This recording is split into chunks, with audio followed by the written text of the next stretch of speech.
On a combien de temps?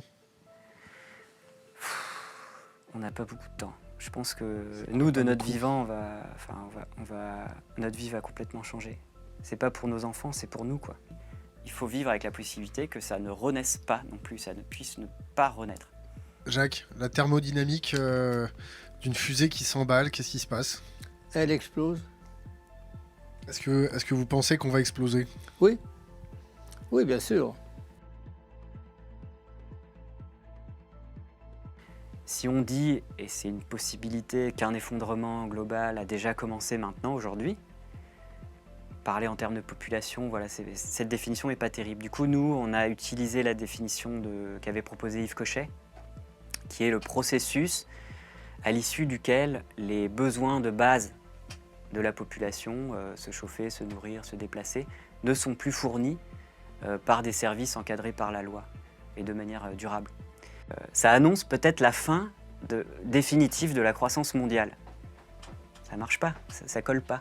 Donc il faut renoncer à ces croyances, à ces histoires, à tout ce qui a fait notre carrière. Si c'est un scientifique qui a déjà, un poste, qui a déjà des publications, renoncer à tout ça, c'est difficile. Donc on est pris dans des schémas. Et donc, nous avons toute une série de courbes d'évolution croissante vers le non supportable. Donc, effectivement, je crois qu'il se passera des choses. Et ces choses seront mauvaises. De faire ça, on est dans un stock fini. Stock fini, ça veut dire qu'à un moment ou à un autre, on va passer par un pic de production. On n'a pas le choix parce qu'il faudra finir par faire zéro. Alors la question, c'est quand est-ce que ce pic de production peut apparaître ou pas. Il se trouve que jusqu'à présent, tous les inquiétudes malthusiennes, on pourrait dire, ont été toujours repoussées. Est-ce qu'il y a des menaces? Alors la réponse est oui, sauf que pour le moment on voit la partie sympathique de la menace. Si je prends, on pourrait presque dire que l'énergie c'est une drogue. C'est-à-dire que c'est quelque chose qui dans un premier temps est très sympathique. Plus on en consomme, plus c'est sympathique. Sauf que les effets désagréables, le côté gueule de bois arrivera derrière. Non, indépendamment même de la démographie. C'est-à-dire si je prends juste une population, je ne touche pas à la population et je reste et je partage pas, je reste avec les inégalités, etc. Et je reste avec ce que j'ai aujourd'hui.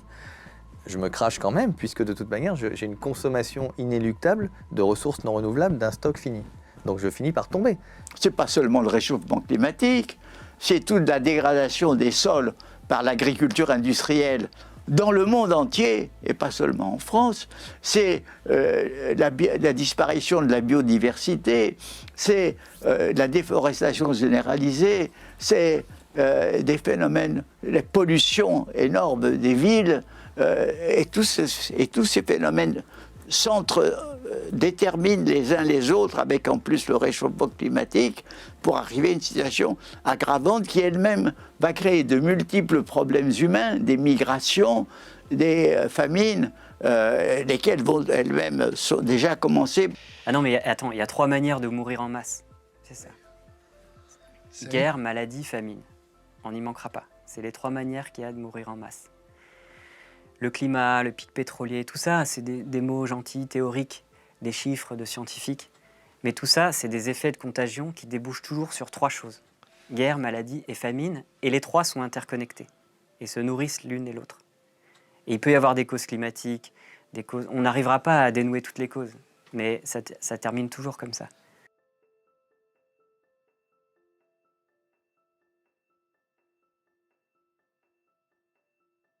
Il y a une série considérable de ressources naturelles qui sont en même temps menacées par une consommation qui augmente. Et c'est la synergie de toutes ces pénuries qui créera les conflits. Le problème, c'est que la manière dont on utilise aujourd'hui nos métaux ne nous permet absolument pas d'atteindre des taux de recyclage de ce type-là. Alors, à quelques exceptions près, par exemple le plomb, qui est utilisé principalement dans les batteries de voitures, tout ce qui est terres rares, alors ces terres rares ne sont pas forcément rares, c'est une dénomination qui date du 19e siècle, tout ça c'est recyclé à moins de 1%. Moins de 1%. C'est-à-dire qu'on a inventé un système économique dans lequel il n'y a pas la physique. Depuis 2 siècles, on a considéré que la physique n'avait rien à faire dans le système économique. On a postulé il y a 2 siècles dans l'économie classique que les ressources naturelles, ça vaudrait 0. Donc l'énergie est une ressource naturelle parmi d'autres, ça vaut 0. Et donc, dans le système qu'on a conceptualisé, on s'occupe que des hommes et du capital humain, et le reste n'a pas d'importance.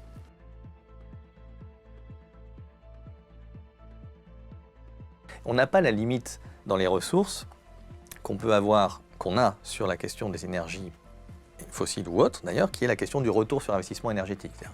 Quand je vais aller récupérer un baril de pétrole, il ne faut pas que j'ai mis au départ un baril de pétrole en énergie d'exploitation ou en énergie grise pour construire la plateforme, etc. Parce que sinon, je fais tourner la cage à hamster pour rien. Donc, un baril doit me rapporter plus qu'un baril. Et d'ailleurs, malheureusement, ce taux, on appelle le taux de retour sur investissement énergétique, se dégrade puisque justement, il faut aller chercher de plus en plus profondément ou des choses qui sont bien moins accessibles, bien plus difficiles à extraire que les pétroles onshore des champs supergéants découverts dans les années 30 à 60 dans le golfe Persique, quoi. En fait, l'énergie, c'est par définition la formation d'un flux physique. C'est ça l'énergie. Donc l'énergie, ça sert à compter un flux physique.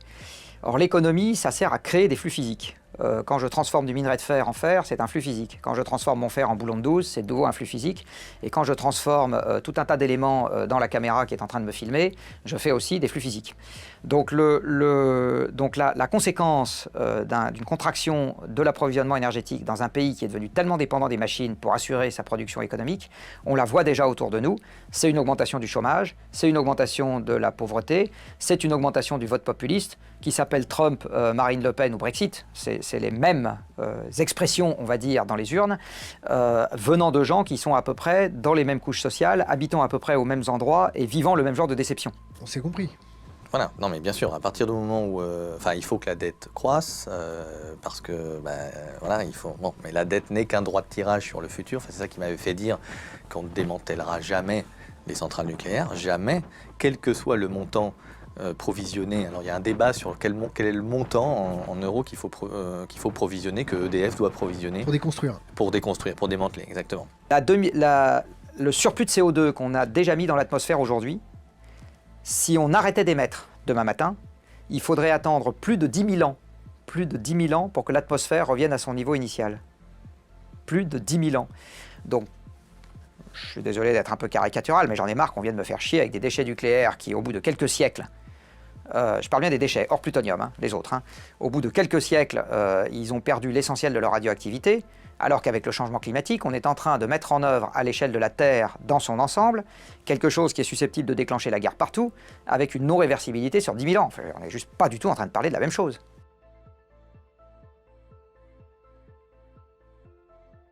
Que le problème échappe complètement au pouvoir politique. Et d'ailleurs, on peut trouver un exemple très simple, c'est qu'il y a eu la COP21 il y a maintenant 3 ans, ou quelque chose comme ça, et tous les États ont promis d'améliorer le bilan carbone. Rien n'a été fait par aucun gouvernement depuis. Et donc, ce n'est pas possible.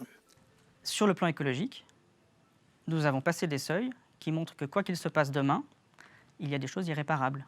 De la même façon que quand vous cuisez un peu trop votre gâteau et qu'il est noirci, vous ne pourrez jamais récupérer les ingrédients pour en faire un autre. Le principe d'irréversibilité s'applique aussi aux dégâts que nous avons faits sur l'environnement, quelles que soient les technologies que nous déployons désormais. En fait, il y a 15 grandes boucles de rétroaction, je parle du climat. Dans le climat, genre la fonte du permafrost, la fonte de la calotte polaire, les premières qui se déclenchent à +1, +3 degrés sont déjà énormes. Il y a les moyennes qui se déclenchent à +3, +5 degrés. Et il y a celles qui se déclenchent à plus de +5 degrés. Et le problème, c'est ce qu'ils disent, c'est que les premières boucles ont la capacité de déclencher les deuxièmes, les moyennes, qui déclencheraient l'ensemble des boucles de rétroaction, ce qui fait qu'on irait très vite vers une trajectoire thermodynamique de planète étuve.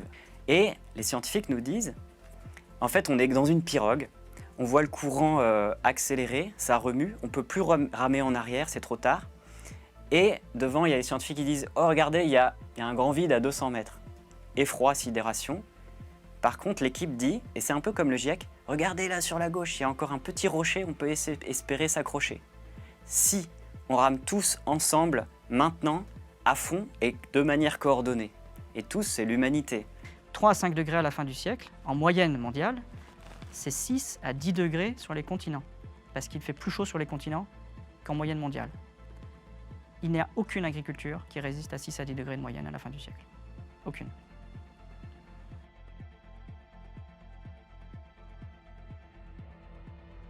les causes des conflits seront les véritables pénuries qu'on ne saura pas régler. Comme le développement, bien sûr il faut développement technique, économique, mais si vous détruisez les solidarités traditionnelles des civilisations, vous faites une nouvelle barbarie. Donc il faut développer et envelopper. Et j'ajouterais, il faut la mondialisation. Qu'est-ce qu'elle a de positif? C'est qu'elle permet une mondialisation culturelle importante. Il y a aussi l'hypothèse que la descente énergétique soit si rapide qu'il soit contre-productif de se taper dessus. Ça coûte cher en énergie une guerre, et on ne la lance que si on peut la rentabiliser à terme. Les banques ne prêteront pas à des pays entiers qui voudront se battre s'il n'y a pas de possibilité de rembourser l'emprunt. Et ça peut verrouiller la mise en place d'une violence à grande échelle.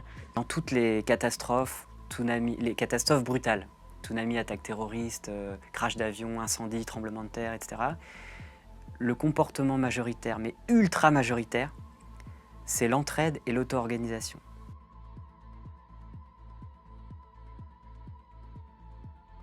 Genre les étapes de la prise de conscience, et il décrit 5 stades. Stade 1, c'est déni, il ne se passe rien. Enfin, il n'y a pas de problème. De toute façon, s'il y a un problème, il suffit de plus de croissance. Et il y a pas de... Mais stade 2, c'est il y a un problème. Gérard Rolls. Le climat, le pic pétrolier. Non, c'est le nucléaire. Mais non, c'est la finance. Mais non, t'es con, c'est les inégalités. Non, c'est ça, non, c'est ci. Il y a un problème majeur qui focus tout. Et puis à un moment, on passe au stade 3, c'est en fait, non, il y a peut-être 2 ou 3 problèmes. En fait, peut-être que climat et pétrole, c'est lié. Et puis après, on creuse, on se rend compte que tout est lié, en fait, de manière inextricable. Et stade 5, c'est... il y a un effet, en fait, quand tu te rends compte que tout est lié, c'est « oh ». Enfin, ça casse beaucoup de choses dans l'imaginaire, ça fait des ruptures. Et le stade 5, c'est en fait, le problème, il dépasse l'entendement, il rend fou. Si tu penses trop, tu deviens fou. Et si tu n'y penses pas, tu deviens fou aussi. Et le problème, c'est qu'à chaque stade, on perd 90% des gens. Tu vois, 10%, 10%, de 10%, de 10%. On se retrouve très peu nombreux à être au stade où on se dit, mais en fait, ça va tout changer, le futur, la représentation du monde, mon rapport avec les autres humains, avec les non-humains.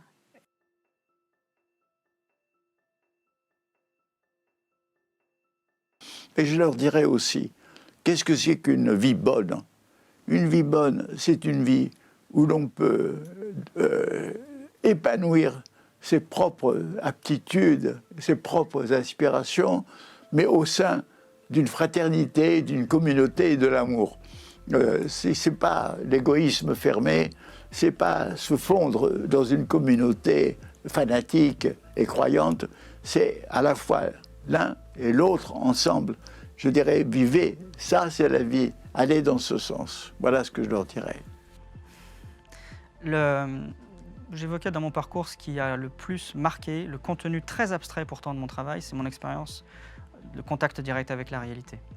Mais c'est ce qu'il y a de plus formateur à la fois pour l'esprit et pour l'émotion, et c'est ce qui permettra justement d'ancrer dans la réalité et le pragmatisme, qui évitera les raptus, les explosions psychologiques, les décompensations psychologiques. Il faut absolument retrouver le contact avec la réalité. C'est ça le message pour ceux qui grandissent aujourd'hui. Être soi-même, c'est le conseil d'ailleurs de Socrate. Il n'y a rien de nouveau là-dedans. Honnête, savoir s'analyser et choisir des buts à son niveau. Désolé, c'est juste m'excuser. Désolé pour... Tu vois, si on met une bouteille à la mer et qu'on la retrouve en 2050 ou en 2100, si jamais il y a quelqu'un qui la retrouve, c'est... Désolé les gars, on est parti trop vite, on n'a pas rangé, on n'a pas remis les choses en place. On a foutu un bordel monstre et... Bon courage.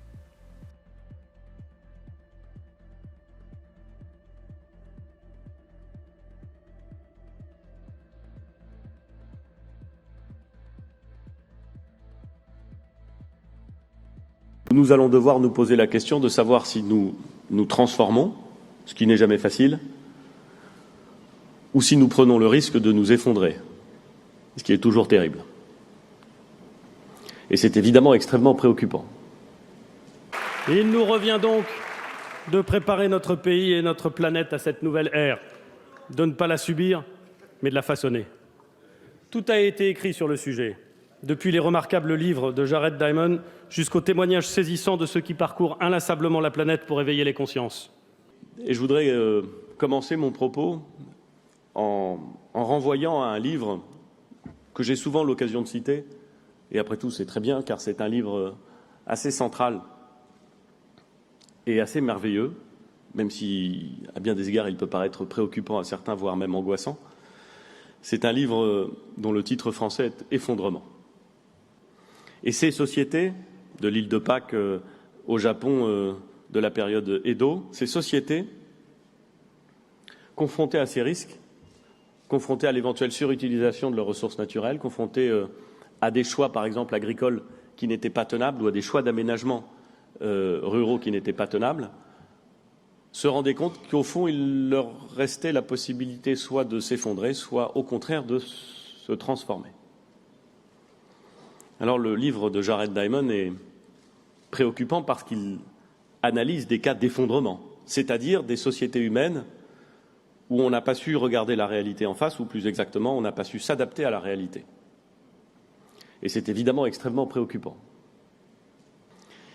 Et d'une certaine façon, nous sentons bien confusément, et certains pas du tout confusément, mais très pratiquement, que nous sommes non pas dans tel ou tel pays, non pas dans telle ou telle île, mais partout sur la planète, dans une de ces situations où nous allons devoir nous poser la question de savoir si nous nous transformons, ce qui n'est jamais facile, ou si nous prenons le risque de nous effondrer, ce qui est toujours terrible. Et c'est une des questions du moment, c'est une des questions, au fond, que vous posez. Et c'est une question collective.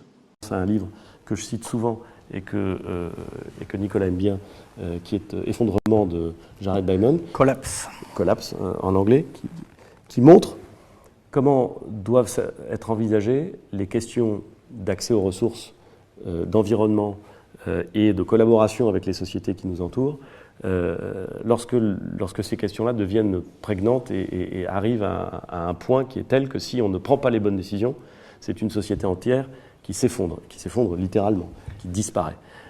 Et je trouve que cette question-là est une question assez obsédante. Moi, elle me taraude beaucoup plus que certains ne peuvent l'imaginer. Comment est-ce qu'on fait pour éviter que notre société humaine n'arrive pas au point où elle serait condamnée à s'effondrer? C'est une question compliquée. Il y a 40 ans, j'avais posé cette question. Comment la société planétaire peut-elle s'organiser pour offrir une existence équitable, paisible et décente aux habitants de la planète? Aujourd'hui, 40 ans plus tard, on commence à prendre cette question au sérieux. Mais je suis inquiet. Cette interrogation n'a rien perdu de sa pertinence. Mais les réponses ne sont plus les mêmes. Il y a 40 ans, il était encore possible, en théorie, de ralentir le cours des choses et d'atteindre un état d'équilibre. Aujourd'hui, ça n'est plus possible.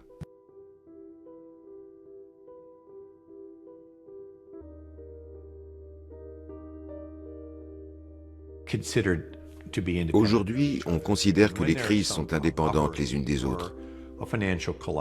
Confrontés à une catastrophe, un cyclone, un krach financier, la crise de la zone euro ou la faillite d'une entreprise, les gens se focalisent sur ces événements comme s'ils n'avaient que des causes intrinsèques.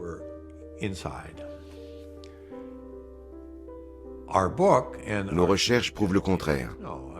Les causes de ces crises sont souvent très éloignées de leurs manifestations.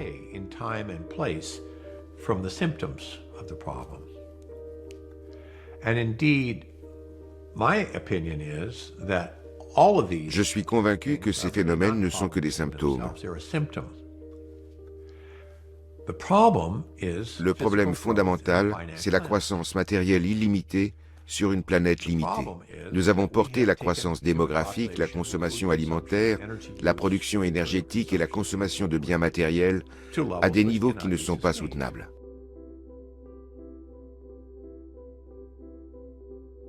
Alors, En termes de pronostic sur la production, donc voilà donc mes découvertes qui croissent et qui décroissent. À l'heure à laquelle je vous parle, si je parle juste du pétrole, en gros, il y a un peu plus de 2000 milliards de barils. Ce pétrole, on l'a extrait avec un rythme croissant jusqu'à maintenant. On en a extrait un peu plus de 1000 milliards de barils, donc à peu près la moitié. Et donc nous sommes maintenant au moment où nous sommes sur un plateau de production. Ça fait 5 ans que la production mondiale de pétrole n'augmente plus, en fait de liquide même n'augmente plus. Et derrière, ça va se mettre à décroître.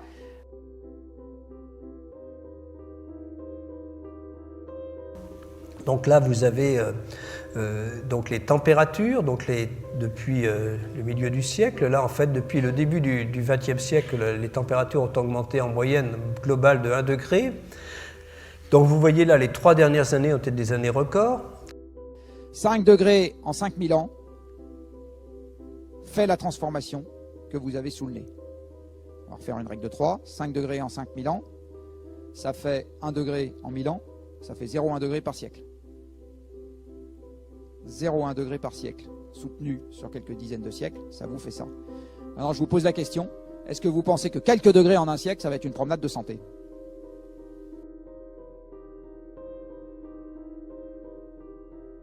Alors bon, donc la première chose, c'est de dire qu'effectivement, on n'a pas qu'un problème d'énergie ou un problème de climat, on a aussi un problème de ressources, parce que quand bien même on aurait une énergie des milliers de fois supérieure à ce qu'on consomme, ben, il faut malheureusement des ressources métalliques souvent pour convertir, pour stocker, pour utiliser cette énergie.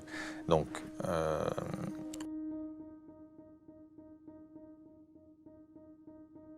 nous avons déjà éliminé la moitié des espèces vivantes maintenant.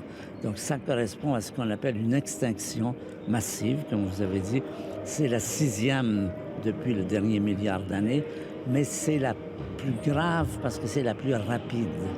Auparavant, les extinctions prenaient des milliers d'années.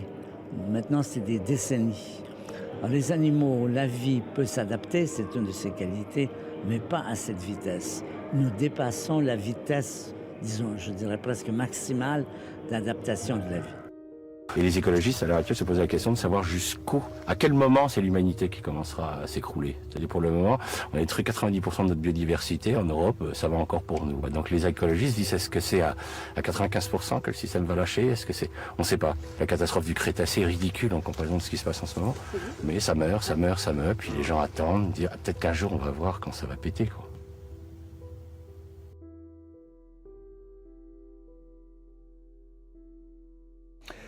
Bon, en gros, l'effondrement au sens où je l'entends, c'est dans les années 20, donc entre 2020 et 2030, à 5 années près, bien entendu. Je ne suis pas Madame Soleil ni Nostradamus. Puis après, il y aura peut-être une période de survie difficile, et notamment du point de vue matériel et du point de vue psychologique, j'insiste beaucoup là-dessus, car il y aura sans doute des événements dramatiques au point de vue humain. Là, ce que je voulais juste dire, c'est que si on regarde le problème du point de vue amont, donc du point de vue de l'approvisionnement énergétique, et qu'on s'intéresse aux échelles de temps, ce que je voulais juste dire, c'est que les générations futures, c'est tout de suite. C'était ça que je voulais dire, que ce n'est pas un problème pour générations futures, que c'est un problème de tout de suite. Parce que moi, on avait été influencé dans le livre par des rapports de l'armée allemande, états-unienne, australienne, sur le pic pétrolier. Donc, ils décrivaient très bien les conséquences que ça pourrait avoir. L'armée allemande, c'était effondrement. Si le pic pétrolier a lieu en 2010, et il a lieu, le brut a eu lieu en 2006-2007, l'armée prévoyait un effondrement de nos sociétés 2025-2030. La Bundeswehr, l'armée allemande. Voilà, bon, c'est des possibilités, mais ça fait quand même réfléchir. Et l'armée états-unienne, il y avait eu... sur le pic pétrolier, il y a eu plusieurs rapports. L'administration fait le rapport Hirsch, qui est passionnant, en 2005, sur le pétrole. Ça, il faut aller lire, c'est fou. 2005, on savait déjà tout.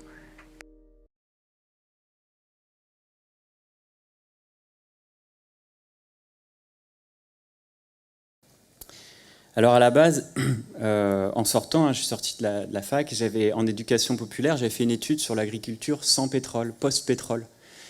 Et à l'époque, pour moi, dans les milieux scientifiques agro, on parlait des menaces, des risques pour l'avenir, et un tiret des PowerPoint, c'était le climat, mais un tiret, c'était éventuellement le problème des énergies fossiles, et puis on passait, et c'est tout. Je voyais ça juste comme ça, c'était effleuré le sujet. Et puis dans les milieux, après j'ai fréquenté des milieux spécialistes des pics pétroliers et du pic de gaz, etc. L'ASPO, l'Association pour l'étude du pic pétrolier. Et là, c'était l'inverse. Ils avaient tous les détails sur le pétrole, les pics pétroliers, l'avenir de l'extraction, etc. Et puis ils disaient les futurs risques et menaces. Et il y avait un tiret, c'était l'agriculture et l'alimentation. Et ils ne développaient pas. Et il n'y a personne qui faisait le lien. Et j'ai demandé à plusieurs chercheurs, est-ce qu'en Europe, il y a des recherches sur l'agriculture post-pétrole, sans pétrole? Comment on cultive de manière intensive pour tout le monde, sans pétrole, sans tracteurs, pesticides, insecticides qui consomment beaucoup d'énergie, engrais, etc. Tout ça, ça consomme de l'énergie. Il n'y avait pas de labo de recherche. J'ai trouvé un centre, un institut de recherche aux États-Unis, au Kansas, qui s'appelle le Land Institute. Je vous conseille d'aller voir. Créé autour de Wes Jackson. Il a écrit des bouquins, c'est passionnant. Mais sinon, rien. Et du coup, j'avais fait, à la demande d'Yves Cochet, un rapport pour le Parlement européen. C'était en 2013, sur l'avenir des systèmes alimentaires en Europe et sur la possibilité de catastrophes et donc de résilience. Est-ce que nos systèmes alimentaires sont résilients? Puis ça a donné suite le rapport à un livre, un premier livre, Nourrir l'Europe en temps de crise. Et en fait, pour bien se rendre compte de la problématique, c'est que ici vous avez une famille classique, typique au Mali, je crois, ou au Tchad, je ne sais plus. Et on leur a demandé, c'est un photographe connu, Peter Menzel, qui a demandé à ces familles, il y a tout un tas de photos dans plein de pays du monde, de mettre devant eux une semaine de nourriture. Et alors là, on voit famille nombreuse, voilà, des sacs en toile de jute, du vrac, surtout des grains, un peu d'oléagineux, des épices, de l'huile. Ici, c'est en Bolivie. Vous voyez que ça ressemble un peu. Famille nombreuse, beaucoup de choses en vrac, et pas mal de fruits et légumes cette fois. Ici, famille nombreuse aussi, mais en Égypte. Et on voit déjà le système alimentaire changer. On voit déjà de la viande apparaître, des emballages, des sucres rapides, des produits industriels. Pareil au Mexique, où là déjà ça change considérablement, ne serait-ce que la famille qui a passé sa transition démographique. Et on voit beaucoup de boissons sucrées, de l'eau en bouteille même, et beaucoup de sucre rapide et de fruits et légumes. Et toujours un peu de vrac. Là, on est en Europe, en Allemagne, toujours 4 personnes dans la famille, et on voit le système alimentaire derrière. On voit ce qu'on appelle le système alimentaire industriel. Quasiment tout est emballé avec des produits hyper transformés, enfin voilà, beaucoup de viande et de laitage, beaucoup de protéines. Et là, c'est le sommet, je vais dire summum. Aux États-Unis, on a un système alimentaire vraiment, enfin, c'est l'archétype du système industriel. Ici, il y a 2 tomates, on voit quand même. Là, un peu de raisin. Sinon, tout est fluo, en plastique, et voilà. Et en fait, ces produits, c'est la partie émergée de l'iceberg du système alimentaire. Alors, ce n'est pas juste l'agriculture. Bien sûr, il y a l'agriculture, et l'agriculture dont on parle, c'est une agriculture basée sur l'homogénéité, l'ultra-mécanisation, la consommation massive d'énergie fossile, comme j'ai dit tout à l'heure. Pour faire de l'engrais azoté, il faut beaucoup de gaz naturel. Hein, c'est le procédé Haber-Bosch, ceux qui ont le prix Nobel au début du XXe siècle. Et une industrie d'extraction pour les engrais, comme les phosphates, etc. Et donc, homogénéité pour pouvoir faire passer des machines mécanisées, donc pétrole, et donc processus industriel linéaire. Et ça, c'était dans le champ. Puis on passe à la commercialisation, mondialisation. Là, on a une représentation des chaînes de flux tendus, de commerce, des chaînes d'approvisionnement très longues et très rapides, etc. Et finalement, on a quoi? Tout le système alimentaire industriel, c'est de l'agriculture. Donc, comme je disais, consommateur d'énergie fossile, plus, avec transport dans les centres de transformation, transport, centre de distribution, transport, centre de distribution, encore une fois, à chaque fois pétrole, Pétrole partout, et même nucléaire, chaîne du froid, etc. Transport à nouveau, retransformation à la maison, avec électricité, énergie fossile, et puis toujours à la fin de la chaîne, les déchets, transport de déchets, traitement des déchets, énergie fossile, énergie fossile. Et en fait, il y a partout des énergies fossiles, et surtout du pétrole, du charbon, du gaz naturel. Et donc, il y a 4 ou 5 choses fondamentales, je n'ai pas le temps de développer, mais à dire sur les énergies fossiles et le pétrole. La première chose, c'est que c'est une énergie incroyablement dense, concentrée et riche. Donc un ordre de grandeur, dans un plein d'essence, on va dire 40-50 litres, en joules, vous brûlez cette essence, ça équivaut à 4 ans de travail humain. Une personne moyenne qui travaille un travail moyen, pendant 4 ans, il va produire autant de joules qu'un plein d'essence. Un baril de pétrole, c'est 12 années et demie de travail humain. Ça veut dire que on a tous, nous, Européens moyens, qui consommons beaucoup de pétrole indirectement pour nous nourrir, nous chauffer, nous déplacer, nous instruire, etc. On a besoin de beaucoup de pétrole. On a tous l'équivalent de 500 esclaves énergétiques. 500 personnes, imaginaire des esclaves énergétiques, c'est le pétrole qui fournit cette énergie. 500 esclaves chacun. 500, 500, 500, 500, 500. Ici, on n'est pas 300 dans la salle. On est 300 fois 500 personnes.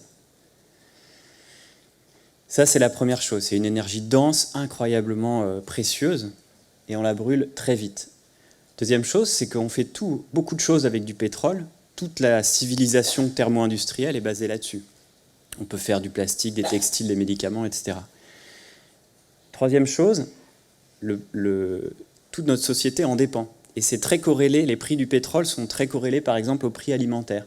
Ici, vous avez 2001-2011, l'indice des prix du pétrole en rouge et les prix alimentaires en bleu. Et ce pic-là, c'est la crise des subprimes.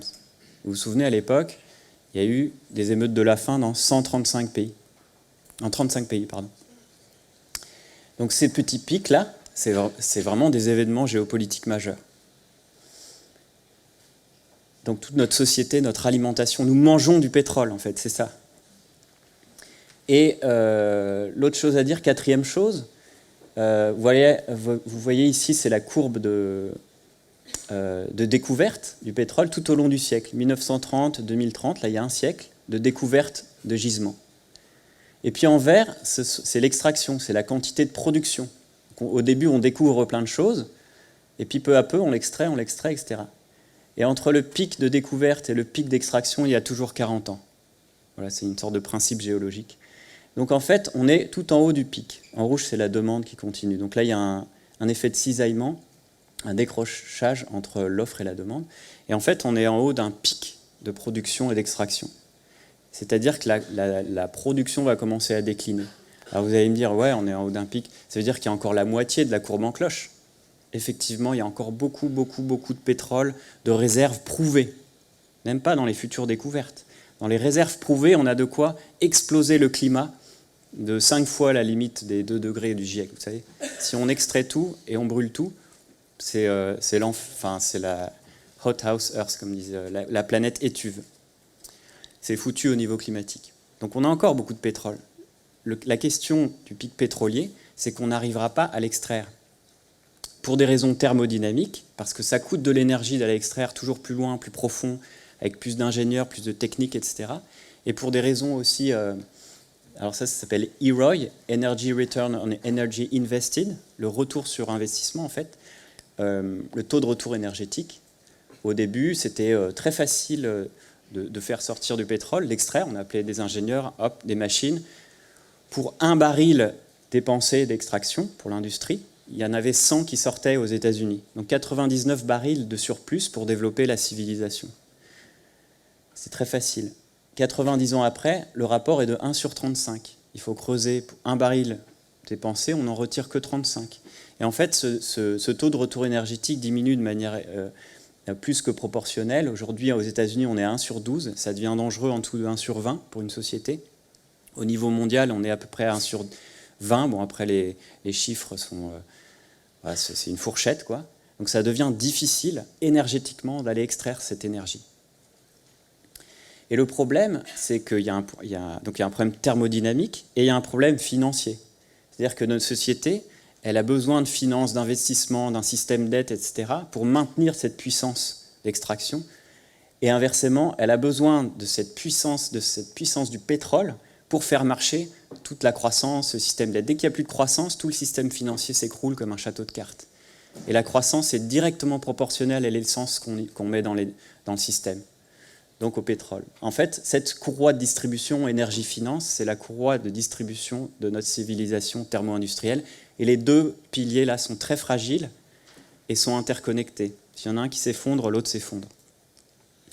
Et 5 ou 6e chose et plus sur le pétrole et les autres minerais, sur les limites de notre monde, c'est qu'il n'y a pas que le pétrole, il y a aussi plein de minerais, de terres rares, etc., le lithium, l'argent, le palladium, le zinc, dont on a besoin pour faire tous ces objets de notre civilisation.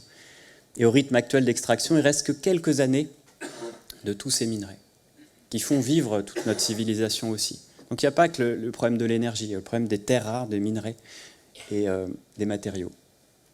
Un petit exemple, pour atteindre la puissance des énergies fossiles, la construction de fermes solaires et d'éoliennes pour la remplacer nécessitera la production de 15 fois plus de béton, 90 fois plus d'aluminium, 50 fois plus de fer, de cuivre et de verre. De béton, vous savez qu'on a un manque de sable en ce moment. On a bientôt plus de sable pour faire du béton, au niveau mondial. Pour 50% de probabilité de réussir à contenir le réchauffement climatique en dessous de 2 degrés, vous savez que c'est la sortie du rapport du GIEC, là, il parle de 3 degrés, là, donc c'est presque foutu là, pour les 2 degrés. Il nous faudrait avoir construit pour 2028, donc dans 10 ans, 40 fois plus d'éoliennes. Et les éoliennes, il y a de l'argent, le minerai argent, il y a plein de terres rares, il y a vraiment c'est beaucoup de matériaux et beaucoup d'énergie pour les construire. 26 fois plus de panneaux solaires photovoltaïques, 15 fois plus de kilomètres de serre à algues. Voilà des chiffres qui montrent que développer de manière industrielle et massive les énergies renouvelables, c'est pas rien. Ça demande du pétrole, des minerais, etc. et toute une puissance industrielle et financière. Donc on a un constat. D'un côté, tous nos systèmes alimentaires, ce qu'on mange, nous, ici en Europe, dans les pays industrialisés, dépend du pétrole. Et c'est bientôt, il n'y en aura plus ou plus facilement accès. J'ai mis des années avant de résoudre cette équation, qui est toute bête en fait, mais on ne veut pas le voir. En tout cas, je ne l'ai jamais vu en cours, explicité comme ça. C'est juste la fin de nos systèmes alimentaires industriels. Pour bientôt, dans les années à venir, nous allons le vivre. Ce n'est pas nos générations futures, c'est nous. C'était mes conclusions, mon intuition et celle de beaucoup d'autres agronomes et voilà, rapports, experts, etc. pour le 2013, pour le rapport. Et voilà, qu'est-ce qu'on fait avec ça? Donc, qu'est-ce qu'on construit? Si ça s'effondre, il faut construire et aller voir ce qui peut émerger, les jeunes pousses de ce qui émerge suite à l'effondrement de cet arbre géant qu'est le système alimentaire industriel. Est-ce qu'on pourra arriver à se nourrir en Europe à la fin de notre vie, dans 10 ans, dans 15 ans? C'est ça la question. Et alors on a été passionné avec mon ami Raphaël Stevens, qui habite à Bruxelles, par cette question de l'effondrement. Moi, je découvrais comme ça, par une analyse transdisciplinaire de la littérature scientifique, cette question de l'effondrement par les systèmes alimentaires. Donc on a creusé la question de l'effondrement, ce qui a donné ce livre paru en 2015. Et là, on élargit beaucoup plus. Alors ça donne quoi? On a utilisé la métaphore de la voiture. On va aller encore plus loin dans cette question d'effondrement. La voiture, on entend souvent dire notre civilisation, notre société, elle va droit dans le mur. En fait, c'est une mauvaise métaphore. Il n'y a pas de mur. Mais il y a 5 problèmes majeurs qu'on a mis en évidence. Le premier, c'est que tout accélère. On a le pied collé au plancher de l'accélérateur. On ne peut pas l'enlever. Notre voiture accélère. Elle a besoin d'accélérer pour maintenir le système d'aide, le système financier. Et en accélérant, en consommant toujours plus, vous avez sur la gauche tous les indicateurs de notre société, la consommation d'eau, la population, le PIB, etc. Tout part en exponentiel. Et à droite, c'est la réaction du système Terre. Le taux de la concentration de CO2 dans l'atmosphère, de méthane, ici, l'ozone, la biodiversité, le nombre d'inondations, etc., etc. Et le système Terre répond à notre puissance, à notre démesure. Donc, nous sommes entrés dans l'époque, géologique de l'Anthropocène. Donc on est sorti de l'Holocène, vous vous souvenez en vos cours, 10-12 000 ans de stabilité climatique extraordinaire, où la température a varié sur moins de 1 degré, ce qui a permis l'émergence, entre autres, l'émergence de l'agriculture, de la sédentarité, des sociétés, des civilisations. Là, on est sorti de cette époque. On accélère. L'Anthropocène, c'est l'époque de l'être humain, où l'être humain est devenu, ou certains êtres humains, pas tous, sont devenus une force géologique majeure, capable de déstabiliser les grands cycles biogéochimiques de la planète. Et donc, je disais, le système Terre répond. On l'a vu, changement climatique, destruction des habitats, des animaux, des plantes, des terres arables, etc., etc. Catastrophe. Ça, on l'a vu.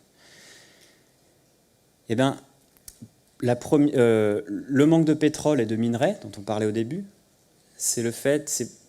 la voiture a 5 problèmes, je disais. C'est le premier problème, c'est que le réservoir est vide. En tout cas, on est sur la réserve et l'aiguille tremblote. C'est presque la fin. Premier problème. Deuxième problème, c'est celui-ci. C'est qu'il n'y a pas de mur, par contre, on est sorti de la route. On est sorti de la piste balisée de l'Holocène. On est dans un territoire imprévisible. C'est-à-dire que le climat répond de manière bizarre. En fait, on dévale la pente sur le bas-côté avec du brouillard et à fond les manettes avec des obstacles qui nous viennent et on n'arrive pas à les voir.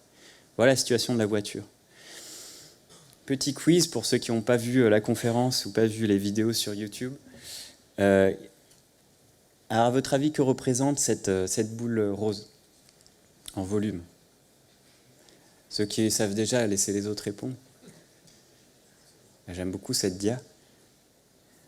En fait, c'est tout l'air du monde, toute l'atmosphère du monde. C'est une fine couche, une fine pellicule autour de la planète. Et en volume, ça équivaut juste à ça.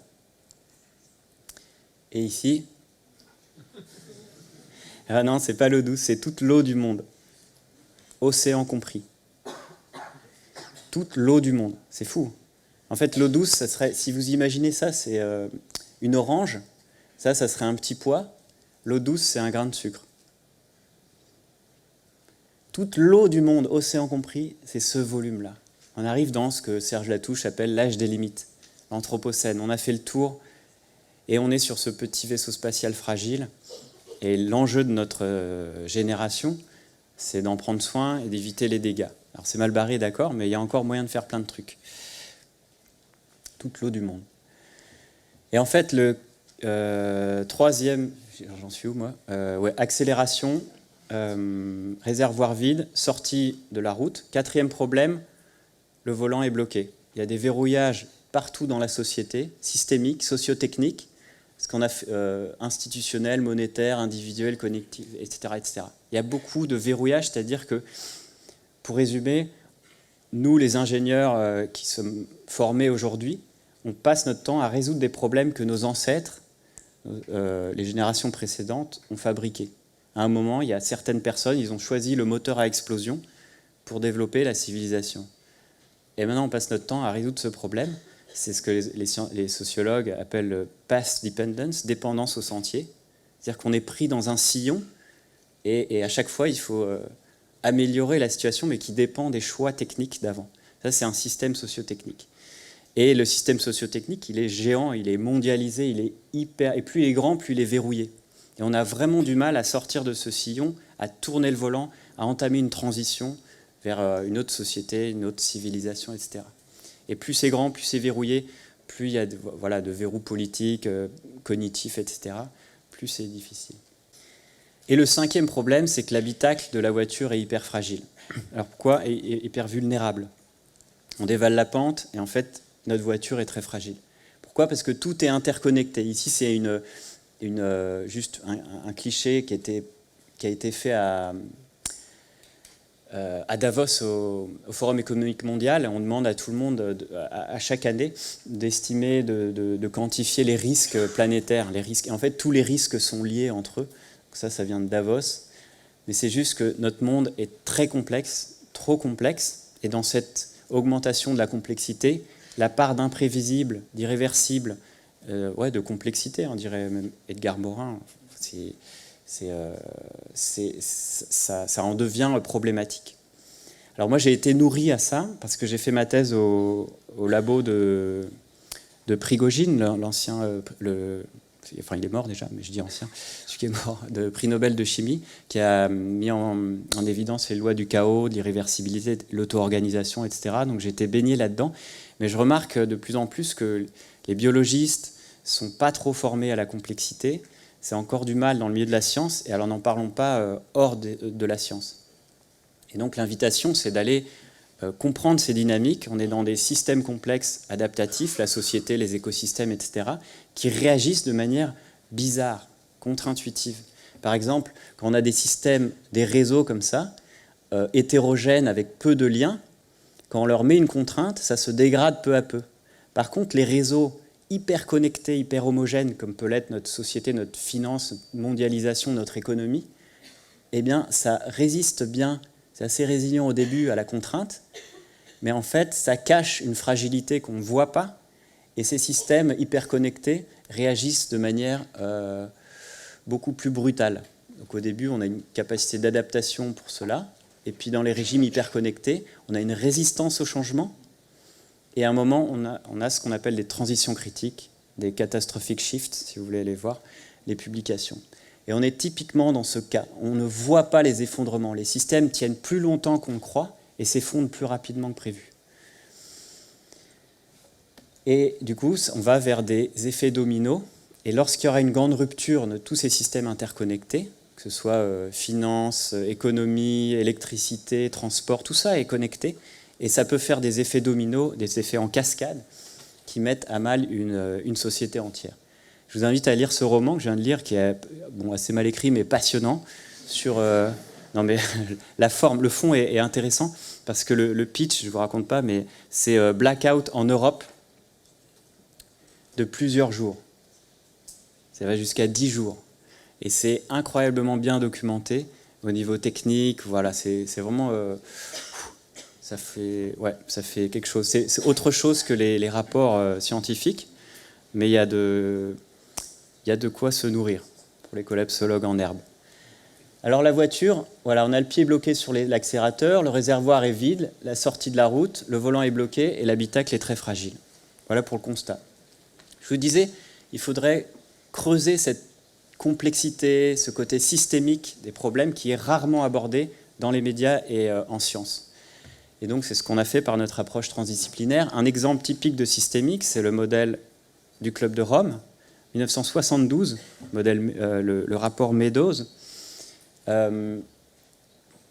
qui disait en gros, ils ont un système, le système monde, le world model, donc ça c'est le monde, simplifié évidemment, modélisé, avec des boucles de rétroaction positives et négatives partout.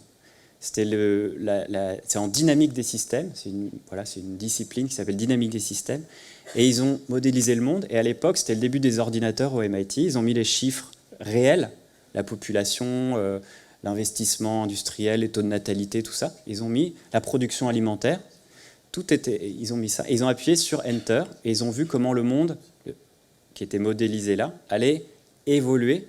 C'est la dynamique du système qui est étudiée, observée, qui allait évoluer pendant 150 ans. Donc en appuyant sur Enter, donc ça c'est les chiffres réels, 1900-1972, ils ont récolté les chiffres du monde, enfin réels quoi. Donc il y a la population mondiale qui commence son exponentielle, là en gris. La production alimentaire, là on a la révolution verte. Là en vert et en rose c'est l'économie, les services et l'industrie. Du coup la pollution, ici, commence aussi son exponentielle. Et là c'est les ressources non renouvelables, qui commencent à s'épuiser. Voilà, ça c'est les données réelles. Et ils appuient sur Enter et le modèle donne ses pointillés. Que dit le modèle? En gros, si on continue sur cette trajectoire d'exponentielle de croissance, on va vers un effondrement de tous les indicateurs, donc de la société, dans la première moitié du XXIe siècle. Nous, on est ici, là. À peu près. Hein. Ça fait 2-3 ans que je dis ça, donc peut-être il faut décaler. Donc voilà. Avec un début, donc effondrement de l'économie, de la production alimentaire, petite inertie pour la population mondiale qui commence à décliner sur le modèle en 2030, et puis plus grande inertie pour la pollution, qui décline avec 20 ou 30 ans d'inertie. Et alors, il y a un Australien qui a dit, bon, bah, ça fait 40 ans qu'on a ce modèle, est-ce qu'il est robuste? Il est robuste, les données réelles collent assez bien, donc il a récolté les données réelles, ça colle assez bien au modèle. Et bon, pour l'anecdote, mais je n'ai pas le temps de développer ici, les Meadows, ils ont fait plein de scénarios avec plein de solutions, les énergies, des technologies efficientes, contrôle de la natalité, doublement de la production alimentaire, et ils ont doublé les chiffres, ils ont appuyé sur Enter, et à chaque fois, il y a effondrement. Sauf dans un cas, quand ils ont mis toutes les solutions ensemble, et quand on commence dans les années 70-80. Si on commence trop tard, ça s'effondre. Mais si on met toutes les solutions ensemble, ils ont réussi à stabiliser les courbes, dans ce qu'on pourrait alors appeler, je ne sais pas moi, une économie durable. Durable, c'est quoi d'autre? C'est quoi la définition de durable, en fait? Qui ne s'effondre pas, c'est tout. Tous les scénarios s'effondrent et le business as usual, là où on ne met aucune solution en place, c'est le plus réaliste, c'est celui qui colle le mieux aux données réelles. Ça, c'est une mise à jour de 2012. Voilà, donc ça, ce n'est pas une prédiction de l'avenir, on teste un modèle, une dynamique de modèle, parce que là, il y a un grand absent, hein, vous l'avez vu, il y a plusieurs. En fait, il n'y a pas les événements imprévisibles, positifs ou négatifs. Il n'y a pas une transition majeure où tout le monde arrive à faire une belle transition, quoi, la Rob Hopkins. Il n'y a pas. Il n'y a pas un conflit géopolitique majeur, une guerre nucléaire, etc. Il n'y a pas. Et il n'y a pas le climat. Alors c'est quand même un facteur de déstabilisation majeur. Et donc dans les systèmes complexes, là c'est pour les étudiants, pour moi il faut vraiment arriver à capter alors vous creuserez toutes ces notions, mais il y a un truc important à comprendre, c'est quand on a affaire à des systèmes complexes adaptatifs, donc qui évoluent, on a affaire à des effets de seuil, de contagion et d'hystérésis. Seuil, ça veut dire qu'à un moment tout bascule. Contagion, c'est des effets en cascade qui sont difficilement prévisibles. Et hystérésis, c'est que le chemin d'aller est différent du chemin de retour. Par exemple, quand on brûle une forêt, il faut repasser par la germination, par plein d'autres choses pour retourner une forêt. Vous ne pouvez pas aller en arrière, l'incendie, il est irréversible. Et puis, il y a une discipline passionnante sur les signaux avant-coureurs. Alors, je développe un tout petit peu. Ici, quand vous avez une variable, par exemple le taux de CO2 dans l'atmosphère, vous faites bouger. Le système complexe, à un moment, il est stable, comme on l'a vu tout à l'heure, et à un moment, il s'effondre. Et il y a une zone, un seuil, voilà, en fait, c'est le bord de la route de la voiture, de la métaphore de la voiture. Si on sort du bord de la route, à un moment, tout bascule de manière rapide et incontrôlée, irréversible. Ça, c'est une belle manière de se représenter la résilience d'un système, la capacité d'un système de se remettre des chocs. Vous prenez un système, c'est la bille, vous lui donnez un choc, tac. Si la vallée dans laquelle elle est, c'est une représentation thermodynamique en fait, si la vallée est assez encaissée, le système est stable. En physique, on appelle ça l'équilibre stable. En haut d'une bosse, c'est l'équilibre instable. Tac, un petit coup et ça dévale. Ici, non, un petit coup et ça revient. C'est résilient. Seulement, quand l'environnement se dégrade, à un moment, la vallée est plus si stable que ça, plus si encaissée, et on lui donne un petit coup et hop, la bille part dans un autre état stationnaire qui est très désagréable pour l'être humain, disons, ou pour les écosystèmes, ou peu importe. Et en fait, il y a une sorte la bille est attirée vers cet état. On ne peut plus la freiner. Et c'est surtout ces seuils-là qu'il ne faut pas dépasser. Et actuellement, on est à la limite, la bille, elle est en train de passer ce seuil, même au niveau global. Vous avez peut-être vu... Ah oui, j'ai pas dit ça. Ce qui est passionnant, c'est que là, les scientifiques sont en train d'étudier et d'écouter le bruit des systèmes qui vont s'effondrer. Et il y a plein de variables, alors on peut passer sur les termes, qui montrent le bruit d'un système stable. Et à un moment, quand il va basculer au seuil, il émet des bruits, des signaux avant-coureurs, early warning signals, qui disent que le système va s'effondrer. Et actuellement, les scientifiques, dans beaucoup de domaines, sont en train d'étudier ça, c'est passionnant, et on commence à les détecter au niveau global, ces signes. Par exemple, la fonte des calottes glaciaires, la circulation thermohaline, la circulation océanique, le Gulf Stream et tout. Il y a des signaux bizarres qui ont été détectés il y a des centaines de milliers d'années, avant un effondrement, et là, ça commence. Et pareil, au niveau de la biosphère, c'est la grande étude de 2012, vous vous souvenez de Barnowski, celui qui a interviewé, le premier qui a interviewé dans le film Demain, qui dit que c'est peut-être la fin de l'espèce humaine. C'est lui, c'est une des stars de la collapso. Et en fait, ils sont une vingtaine à avoir fait cette étude. Et il montre qu'il y a une dégradation, là c'est le petit camembert foncé, de la biosphère. On dégrade, on dégrade, on dégrade. Et à un moment, il y a un seuil, je crois que c'était 53%, ou je ne sais plus. Tac, ça bascule. Et ça ne va pas se dégrader de manière linéaire, ça va basculer vers une dégradation totale. La bille, elle plonge dans une autre vallée. Et la biosphère sera inhabitable pour la majorité des espèces sur Terre. Il y a un déclic, un effet déclic qui est pour bientôt. C'est pour ça que ça avait fait du bruit et les journalistes titraient « C'est la fin du monde pour bientôt ». Et en fait, là, eux, ils viennent de... C'était 2012, cet été, le 6 août, ils ont publié une étude qui a fait du bruit, peut-être vous avez entendu parler, sur la planète Étuve, Hothouse Earth. Et en fait, c'est ça, c'est tout nouveau, tout frais. Ouais, ça a foutu un coup moral quand même. Et donc, ouais, c'est encore possible. Et c'est... la Terre, vous voyez, la même représentation thermodynamique, en fait, pendant des centaines de milliers d'années, elle oscillait entre une période glaciaire et interglaciaire. Elle était dans une sorte d'équilibre très stable. L'Holocène, c'est 10 000 ans ici, où il n'y a eu pas beaucoup de changements. La bille, elle est pas repartie, elle était là. Et en fait, là, on a dégradé notre environnement au point que la Terre, elle va plus repartir par là, mais elle va partir par un autre couloir qui mène assez rapidement à une planète Étuve invivable. C'est invivable. Pourquoi ? Parce qu'en fait, ils ont mis en évidence une quinzaine de grandes boucles de rétroaction positive, genre le permafrost, si le permafrost fond, ça libère du méthane et ça s'emballe, et tout s'emballe, des boucles qui emballent, des effets boules de neige. Et il y en a 15 majeurs dans le monde, il y en a qui se déclenchent facilement, il y en a qui se déclenchent plus difficilement, et il y en a qui se déclenchent à plus 5 ou très difficilement, plus 5 de moyenne globale, température. Le problème, et c'est ça le cœur de l'étude, c'est que les 2 ou 3 qui se déclenchent facilement, ils font déclencher les moyens, qui font déclencher les graves. Et c'est pour ça que la pente est très glissante. C'est que si on déclenche les premiers qui se déclenchent à plus 1, plus 3 degrés de moyenne, et là le GIEC, optimiste qu'il est, il dit plus 3 actuellement, ça déclenche les autres, les plus 4, plus 5, et ça déclenche, voilà. Et donc les scientifiques disent, si on est comme sur une cascade, là, il va y avoir... On est là, le courant, on est sur une pirogue, le courant s'accélère, on est là, ouh là là là, il faut ramer en arrière, on ne peut plus, c'est trop rapide. Et il y en a qui voient le vide à une centaine de mètres.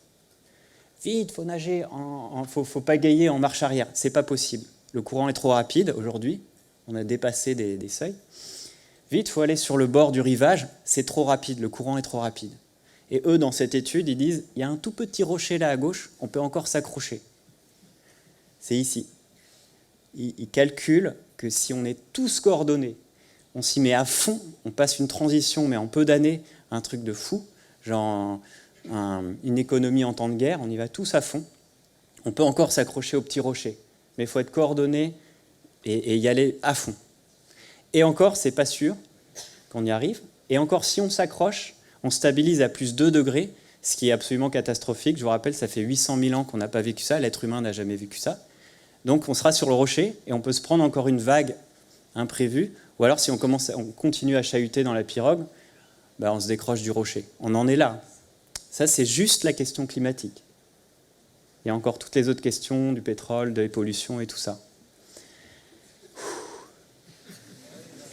Voilà, ça c'est fait. Du coup, c'est la première fois que je le dis en conférence. Là, La croissance physique de nos sociétés va s'arrêter.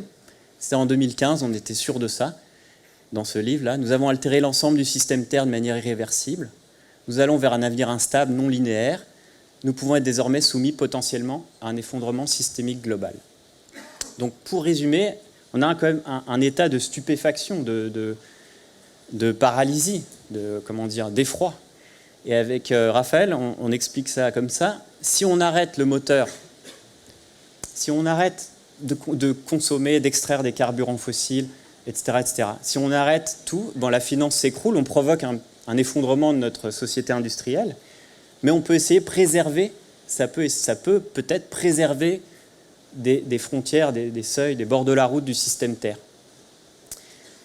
Si on continue, il faut de la croissance, des emplois, et on reste dans ce sillon, on y va à fond, pied au plancher, alors on va déstabiliser trop de seuils, et en retour, bim, on va s'effondrer aussi, mais de manière beaucoup plus grave, parce que ça peut inclure ici une disparition de l'espèce humaine, voire de la majorité des espèces sur Terre. Cette deuxième ligne-là est beaucoup plus grave, en fait, conséquente. Et on est coincé. Qu'est-ce qu'on fait? Est-ce qu'il y a encore une petite porte de sortie? Est-ce qu'il y a peut-être encore un petit rocher où s'accrocher? Quelques marges de manœuvre pour se mettre en mouvement. Parce que l'objectif de la collapsologie ou de l'étude passionnante de ces choses-là, c'est pas d'écraser le futur. C'est pas, surtout pas de dire tout est foutu. Tout n'est pas foutu. L'idée, c'est pas d'écraser l'avenir et de dire il n'y a plus rien à faire. C'est d'essayer de voir comment on peut trouver la bonne pagaie, apprendre à ramer, apprendre à s'entendre bien et passer ces années de tempête, entrer dans la tempête le mieux possible. On n'est pas face à un problème pour lequel on appelle des ingénieurs, ils vont résoudre le problème et trouver une solution. On n'est plus dans les solutions. Moi, j'oublie ce mot solution. On est dans ce que les Anglais appellent un predicament. On n'a pas le terme en français. C'est une solution inextricable. La maladie incurable génétique, c'est pas un problème parce qu'il n'y a pas de solution. La mort, c'est pas un problème parce qu'il n'y a pas de solution. Par contre, on peut apprendre à bien vivre avec. Si on a un diabète de type 1, on se pique tous les jours à l'insuline, on apprend à bien vivre avec, mais il n'y a pas de solution. Et l'effondrement ou les tempêtes à venir, les catastrophes, le climat, ce que vous voulez, ce ne sont pas des problèmes à résoudre, ce sont des predicaments. C'est-à-dire, c'est comme ça, l'avenir est comme ça, tout n'est pas écrit, il y a encore des marges de manœuvre, mais il faut apprendre à bien vivre avec. Un pied dans la réalité, la lucidité, les mauvaises nouvelles, ce que vous voulez, un pied dans les bonnes nouvelles, ce qui est aussi la réalité, mais si on enlève un des deux, on perd pied. Soit du déni, soit du désespoir, du nihilisme, etc. Il faut garder les deux pieds bien ancrés. Quelles sont les marges de manœuvre? Bon, c'est un petit tour d'horizon assez rapide, mais qui va lancer le débat. Déjà, arrêter de gaspiller. La moitié de la production alimentaire mondiale est gaspillée. La moitié. Arrêter de manger de la viande, ça on connaît tous les arguments. Arrêter de manger de la merde en général, du sucre, des mauvaises graisses que vous voulez, voilà. Ça, c'est déjà une grosse marge de manœuvre. C'est pas facile, mais voilà, on peut y arriver à l'échelle individuelle et collective. Donc, on peut réduire la production et la prédation sur les écosystèmes, le système Terre, etc. Ça, c'est grosse question politique, socio-technique et tout, psychologique. Il y a beaucoup de recherches à faire là-dessus. Alors, la deuxième histoire, pour ceux qui ont vécu, les moins jeunes d'entre nous, qui ont vécu la sortie du rapport au Club de Rome en 72, il y avait aussi les premiers chocs pétroliers. Moi, je ne l'ai pas vécu, je suis de 78, mais il y a tout un imaginaire qui s'est développé quand même. Les premiers survivalistes à l'époque, c'était des communautés plutôt de gauche, d'extrême gauche, qui voulaient survivre à l'hiver nucléaire, et puis c'était aussi l'imaginaire du pic pétrolier, etc. C'est sur ce fond qu'est née la permaculture en Australie, enfin en Tasmanie. C'est de créer une agriculture qui ne dépend plus du pétrole, en fait. Et si vous voulez, on y reviendra après sur la permaculture. À Cuba, vous savez que c'était un allié soviétique, donc une île dans les Caraïbes. Et dans les années 90, il y a l'effondrement du bloc soviétique. Et c'était l'île, un des pays les plus industrialisés d'Amérique latine. C'est là où il y a le plus de scientifiques. Che Guevara était ministre de l'industrie, pas de l'agriculture, de l'industrie. Ils exportaient massivement, ils importaient des pièces, de l'essence, du gazole, tout ça. Et en fait, il y a eu un effondrement du bloc soviétique, donc un effondrement des alliés, mais ils étaient sous embargo états-unien. Donc ils se sont retrouvés tout seuls sur leur île, sans approvisionnement, collapse. Ils ont fait une expérience grandeur nature d'effondrement, et ils se sont débrouillés. El cubano es creativo. Je suis allé là-bas, 2 mois, incroyable. Ils sont créatifs, ils ont de l'entraide, c'est vraiment assez beau. Alors là, c'est des caricatures, mais j'ai ressenti ça. Après, c'est très complexe comme situation. Mais en quelques minutes, on n'a pas le temps. Mais le gouvernement a réquisitionné des camions pour faire des bus. Il y a une discipline incroyable sur les files indiennes. Là, c'est vraiment assez extraordinaire. Voilà, c'était la débrouille, parce que les chaînes du froid étaient rompues, plus d'électricité, plus d'ascenseur, plus de réfrigération. Il y a une production de bananes à l'ouest, ils n'en avaient même pas à l'est, il n'y avait plus de camions, c'était difficile l'agriculture. Ça, c'était les moyens de transport. Et l'agriculture, déjà bio, parce qu'il n'y avait plus trop de produits, donc à la main, et plutôt en ville, parce qu'il y avait beaucoup de main-d'œuvre. Ça, c'est en ville. Moi qui ai pris la photo, on a un système de production intensif. C'est hyper intensif. Sauf que c'est bio. D'ailleurs, ils n'ont plus le droit d'utiliser des produits en ville. C'est un décret. Des produits produits sanitaires. Là. Et c'est intensif en main-d'œuvre. Agriculture urbaine, agroécologie, permaculture, tout ça, ça a explosé. Alors pas tout, hein, il y a environ la moitié de l'agriculture qui s'est convertie, et on voit des unités intensives de production, d'agriculture urbaine, etc. Ils ont eu le prix Nobel alternatif pour avoir montré qu'on pouvait faire ça à grande échelle, en bio, et produire plus, autant sinon plus, qu'en conventionnel. On voit ça dans les villes post-industrielles, comme à Détroit, où il y a des jardins collectifs qui spontanément, mais dans plein de villes, l'agriculture urbaine revient dans l'hémisphère nord, dans les pays industrialisés. Et en fait, on peut aussi aller voir, on sort de Cuba là, mais aux États-Unis, à la Deuxième Guerre mondiale, puis la Première Guerre mondiale aussi, et en Angleterre aussi. Et même dans les années 30, il y a eu des grands programmes de jardinage, en fait. À la Deuxième Guerre mondiale, après Pearl Harbor, je crois que c'était en 1941, il y a la population, ils voulaient participer à l'effort de guerre. Et les militaires ont dit, non, mais ça c'est un truc de pro, par contre vous pouvez cultiver des légumes, à fond, allez-y. Dans les jardins, partout, dans les municipalités, dans les pelouses, à fond, à fond. Ils ont appelé ça le Victory Garden. Il y a eu un comité avec de l'état-major, les grandes universités, Harvard, etc., qui pilotaient ce programme. Et en 2 ans, en 1943, 60% des légumes étaient produits par les Victory Gardens.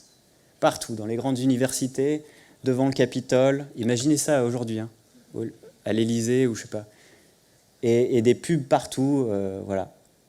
Là, on voit que Obama n'a rien inventé. Et partout. On peut faire les choses à grande échelle. On peut s'organiser. On a les capacités. Ça s'est vu dans l'histoire. On peut aller vite et loin et ensemble. Après, c'était un autre climat, il y avait un effort de guerre, etc. Il y a des conditions à réunir. Alors, ce n'est pas un plaidoyer pour la guerre, mais c'est remarquer qu'on a les capacités de le faire. Deuxièmement, l'autre histoire, troisièmement, la question de l'effondrement, c'est la question souvent qui revient, est-ce qu'on va tous s'entretuer? Alors, je ne sais pas. En tout cas, on peut répondre oui et non.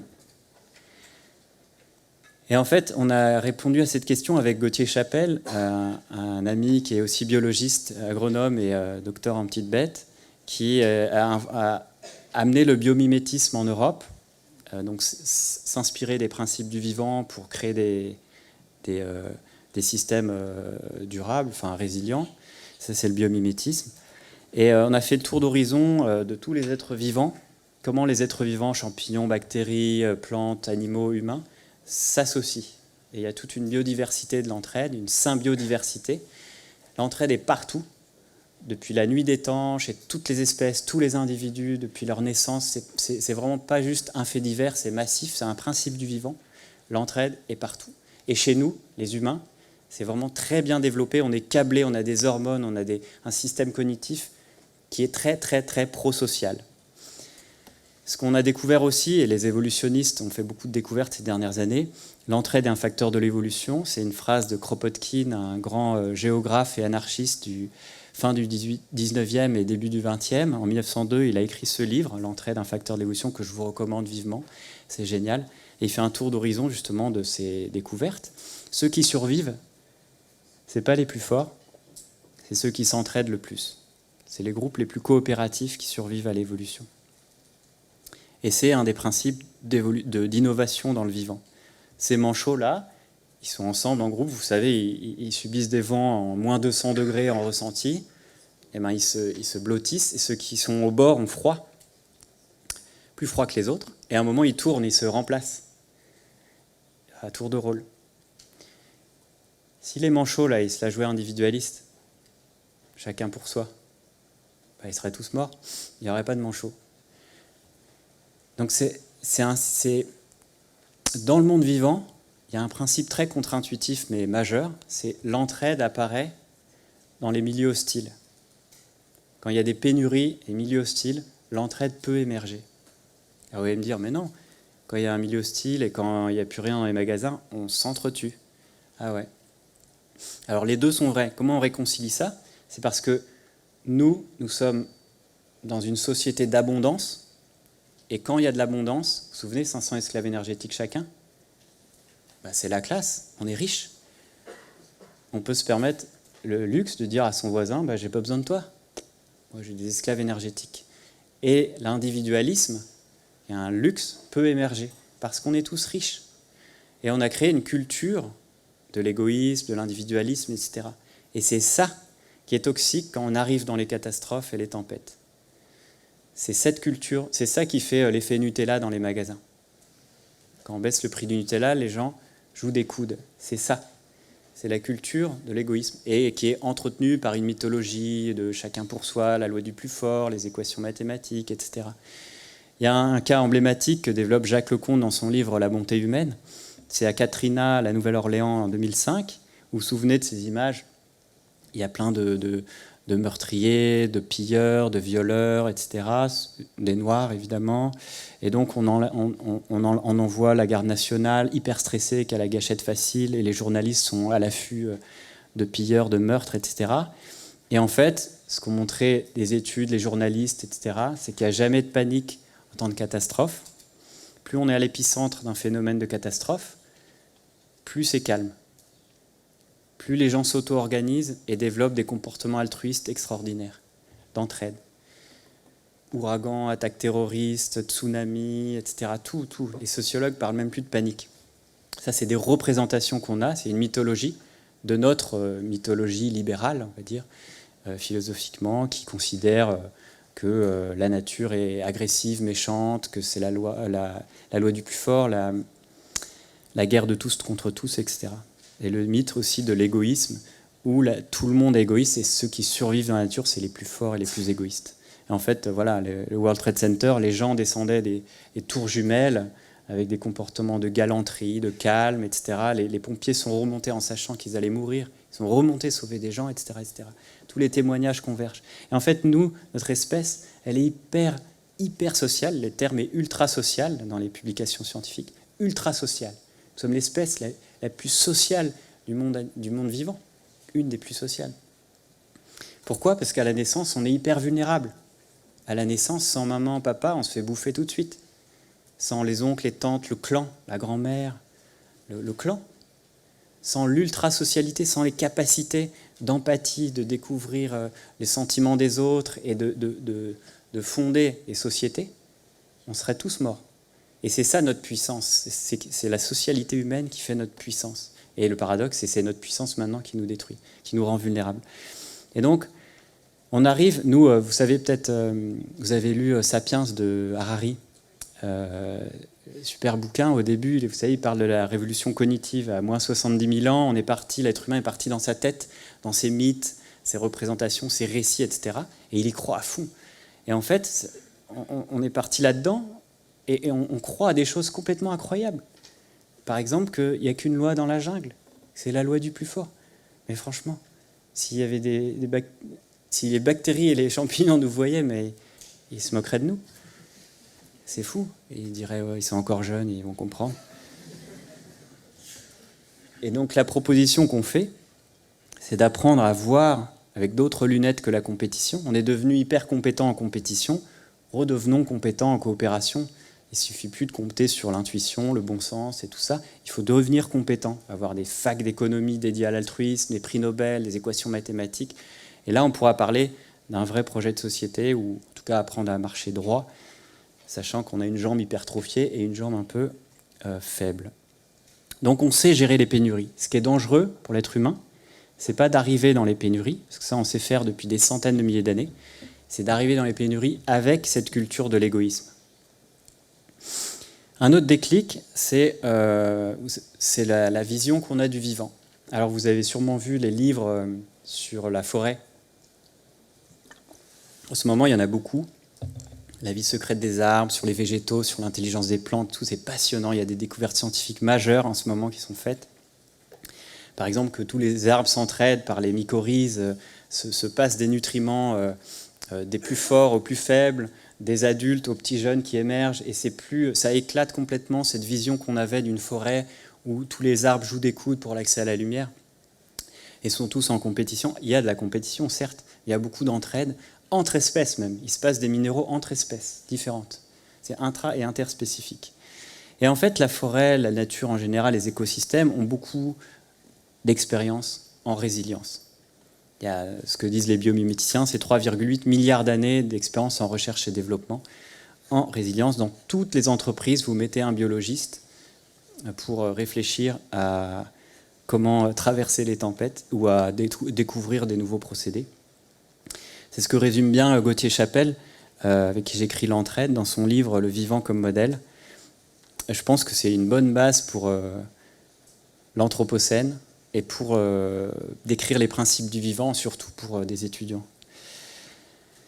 Et donc s'inspirer du vivant, c'est exactement ce que fait la permaculture. La permaculture, c'est 12 principes. Il y a 3 principes éthiques et 12 principes de design. Et les principes de design, quand vous réfléchissez, c'est exactement les principes du vivant.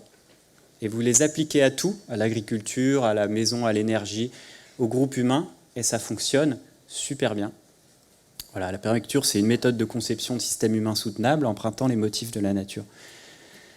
Ce qu'on fait, alors toujours dans le film Demain, ils sont interviewés, mais c'est des amis, en fait, on est assez proche de Charles et Perrine, avec Gauthier surtout. Et eux, ils ont fait en Normandie, alors c'est un exemple très médiatisé,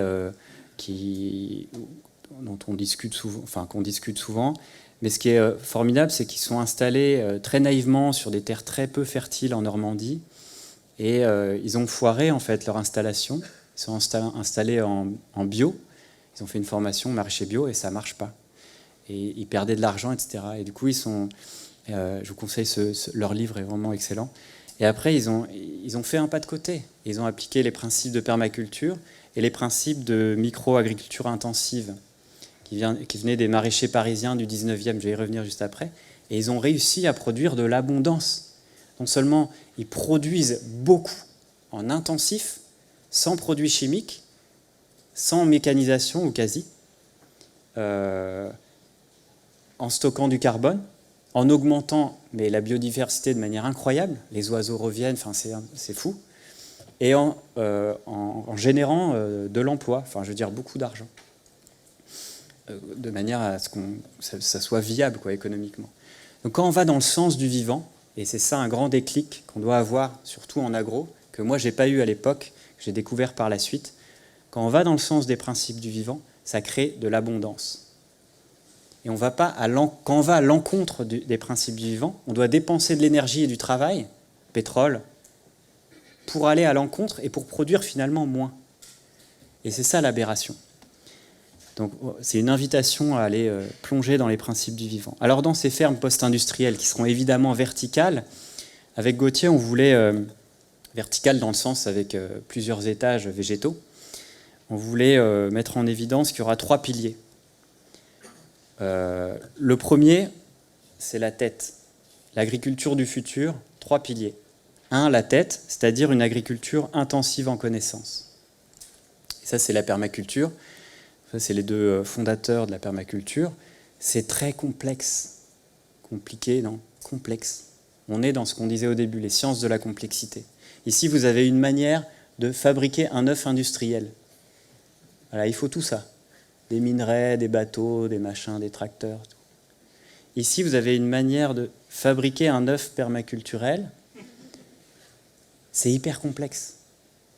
Bon, il y a un petit peu de zinc là pour les gouttières, mais il faut connaître, c'est une invitation à connaître toutes les interactions entre les êtres vivants, ou un maximum, et de déployer, de nourrir, de développer les interactions mutuellement bénéfiques, pour que le système tourne tout seul un maximum et crée l'abondance. C'est juste ça, l'art de la permaculture, et c'est un travail au début très intense, et très, intensif en connaissances.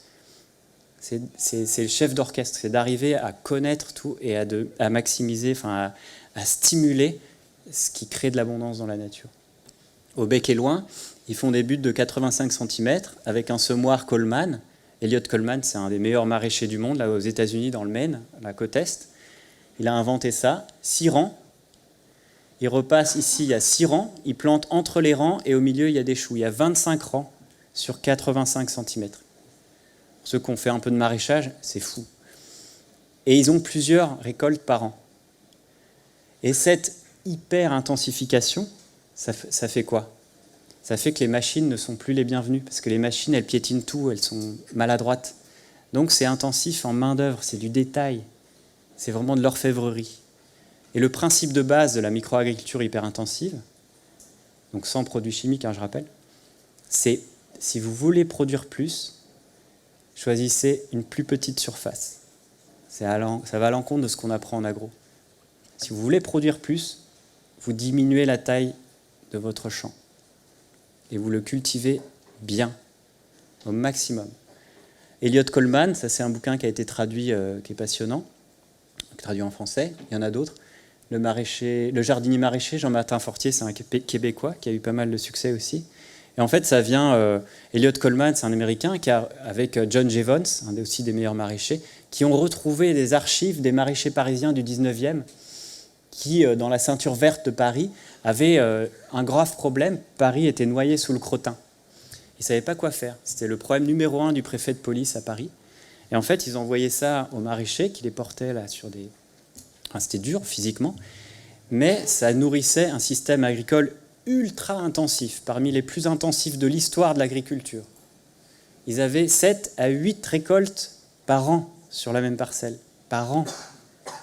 Mais ils travaillaient beaucoup. C'est pour ça que le deuxième pilier de l'agriculture du futur, ça sera les mains, la tête et maintenant les mains. Une nouvelle génération de paysans qui va bosser. Les maraîchers parisiens du 19e, ils bossaient. Quand on n'a plus de pétrole, il faut bosser. Souvenez-vous, un baril, 12 années et demie de travail, il va falloir bosser et être intelligent. Les deux en même temps. Là, c'est, vous voyez, c'était du travail jusqu'à tard le soir, jusqu'à minuit, 1h du matin, couvrir tout, éviter les gelées, etc. C'est beaucoup, beaucoup de travail. Alors maintenant, on a d'autres techniques. On peut utiliser ce que la science a découvert depuis un siècle. On peut améliorer ces techniques. Et donc, l'INRA avait mesuré au bec et loin qu'on pouvait faire un équivalent temps plein sur 1000 mètres carrés seulement. Donc, 10 équivalents temps plein par hectare. C'est de l'agriculture intensive en main-d'œuvre et en connaissances. Mais c'est toujours intensif. Et donc, j'avais calculé, par rapport à Cuba en extrapolant, qu'il faudrait, d'ici 10 à 15 ans, 120 millions de nimaculteurs. Alors, nimaculteurs, c'est non issus du monde agricole.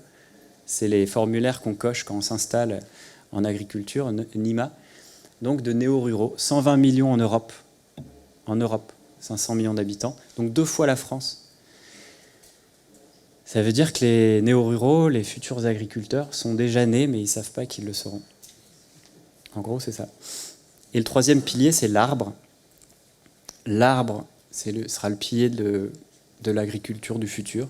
On sort d'une agriculture de steppe, qui a été importée du croissant fertile, où l'arbre est vu comme un obstacle. On passe de l'énergie à abattre les forêts, et après on met des pauvres céréales. Une agriculture de steppe, c'est ridicule les céréales. Ça produit même pas toute l'année, et puis ça produit que sur une fine strate de végétation. Pour la captation de photosynthèse d'énergie solaire, c'est ridicule. La forêt, elle capte sur toutes les strates, et tout le temps. Enfin, en tout cas, quand il y a des feuilles vertes. En milieu tropical, c'est toute l'année. Ici, c'est tout le temps, sauf l'hiver. Donc, on a une agriculture beaucoup plus performante, en plus, qui est au niveau climatique, qui est top. Au niveau du sol, c'est top. Enfin, je veux dire, l'arbre a que des avantages. Les débuts des travaux de recherche sur l'agroforesterie montrent déjà que c'est pas mal. Alors là, on est encore en semi-industriel. Voilà, c'est des essais en champ. Mais il y a beaucoup, beaucoup d'avantages à l'agroforesterie. Et si on pousse plus loin le curseur, on va vers ce que les permaculteurs appellent des forêts jardinées, forest gardens, où voilà le champ de l'agriculture du futur. Donc on cultive des espèces, on imite l'écosystème forestier.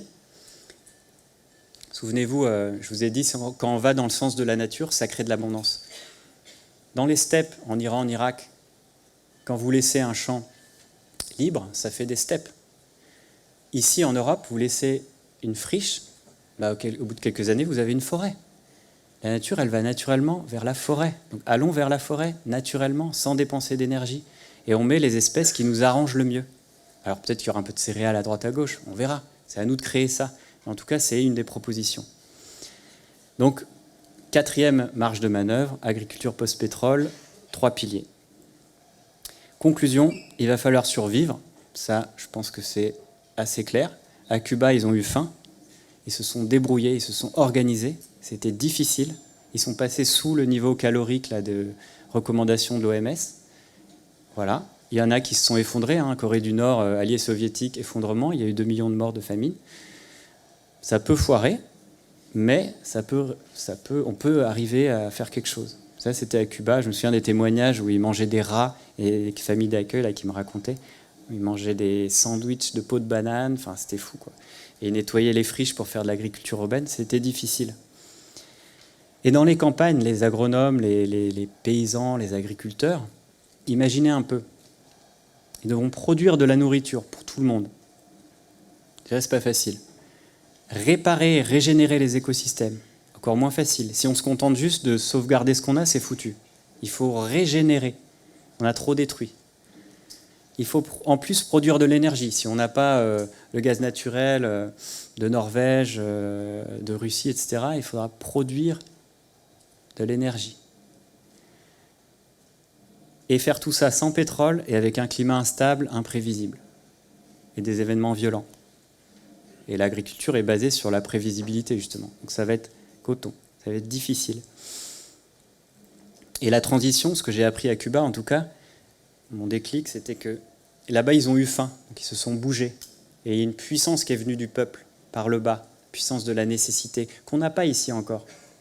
Mais ça a rencontré aussi une puissance du haut d'organisation. Alors là, c'était un État autoritaire. Et encore, je ne fais pas un plaidoyer ni pour la guerre, ni pour les régimes autoritaires. Je constate seulement qu'à un moment, il y a eu certaines personnes assez intelligentes qui ont poussé dans ce sens. Et quand il y a les deux qui se rencontrent, ça va très vite. En 4, 5, 6 ans, à Cuba, il y a eu une transition majeure, qui sont des cas d'études maintenant en verrouillage socio-technique, parce qu'ils ont su déverrouiller des choses. Là, en Europe, on n'a ni l'un ni l'autre, ici.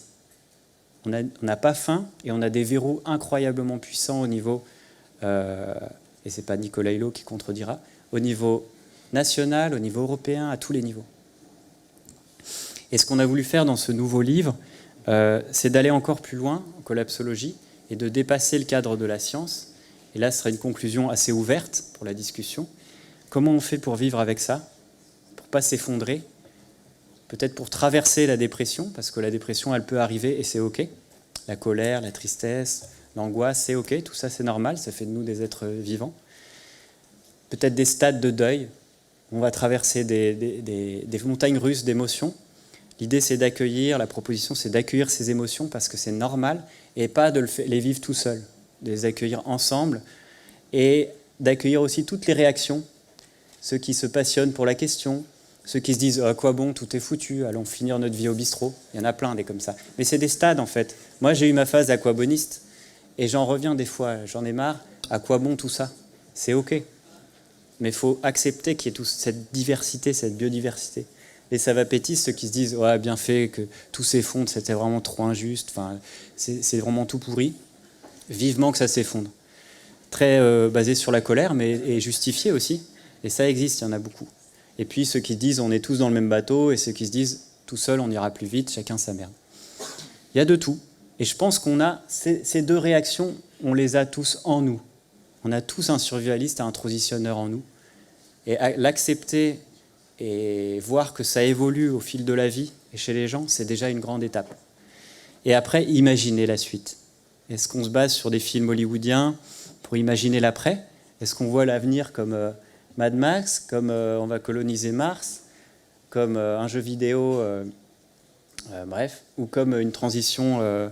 de potager urbain? Est-ce qu'on voit l'avenir comme ça? Comme ça? Ça, c'est le mythe du progrès, le mythe de l'apocalypse qui fonctionne inconsciemment. Est-ce qu'on voit plutôt, allez, on va trouver des super solutions techniques et ça va aller, on va pouvoir stabiliser le monde?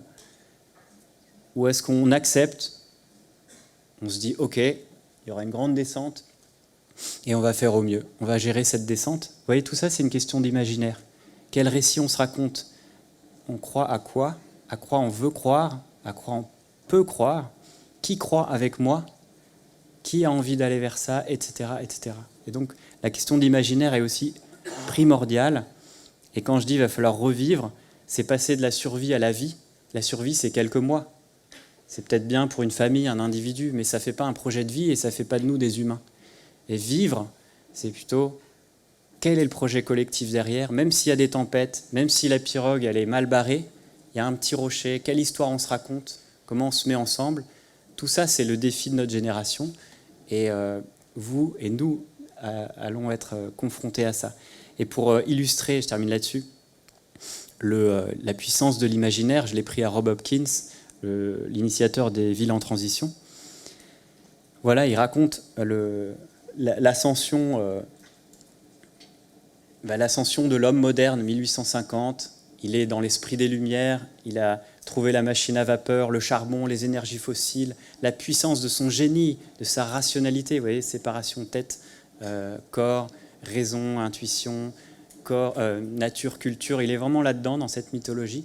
Et la puissance de son esprit et des Lumières va lui faire grimper des sommets grâce aux machines, à la puissance technique, la civilisation. Et là, on est ici, on voit tout de haut, on voit la nature de haut, on domine.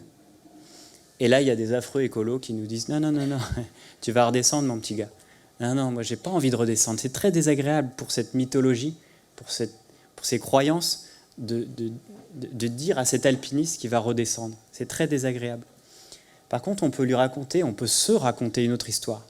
L'homme moderne, c'est celui qui a plongé dans la vasque gluante et puante des énergies fossiles en 1850. Et là, on est tout au fond. Et alors, on n'arrive même plus à bouger, on est englué. On ne se voit plus, on ne se prend plus dans les bras, on ne se regarde plus. Et si l'histoire de la transition, c'était l'histoire d'une sortie à l'air libre, retrouver le soleil, retrouver le contact des autres, c'est ça la transition, ou pas? Vous voyez, un récit, la même courbe, l'Anthropocène, le pic pétrolier, ce que vous voulez. Vous mettez les courbes que vous voulez, mais vous racontez une histoire. Et ce n'est pas forcément une belle histoire édulcorée, mais c'est un récit. Nous, les humains, on adore les récits, on y croit à fond. Donc la question des émotions, de l'imaginaire, la question spirituelle, la question éthique, tout ce qui sort aussi du cadre de la science sera fondamental pour les années à venir et pour les tempêtes à venir.